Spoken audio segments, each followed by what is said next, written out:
هادو هما الصفحات اللي دعاو يعني الحريق في يعني اولا هادو الصفحات اللي كلها حرضت.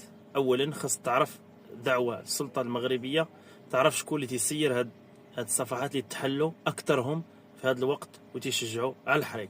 منهم هاد الصفحة ديال الحريق اوروبا، صفحة الحريق موندو، صفحة الحريق ام اس 499، حريق يعني ستة سبتة، حريق اوفيشال. كاع هادو كلهم يعني خدموا خدمة ما نعاوش لكم ديال التحريض، يعني هادو كلهم مدفوع عليهم، إضافة لبعض المؤثرين اللي خاص الدولة المغربية دير يعني الخدمة ديالها وتشوف شكون اللي دار هادشي. إضافة لمول القرض اللي كاين في استراليا، إضافة لواحد الواحد راه كاين في إيطاليا دابا تيهضر في القوانين، راه كانوا نشروا ليه الإخوة كاملين. يعني هادو داروا مجهود خاصنا نعرفوا منين. علاش؟ لأن هادو اللي حرقوا معظمهم من سوريا، لبنان، الجزائر وتونس، وفيهم يعني لبنانيين واش عمرهم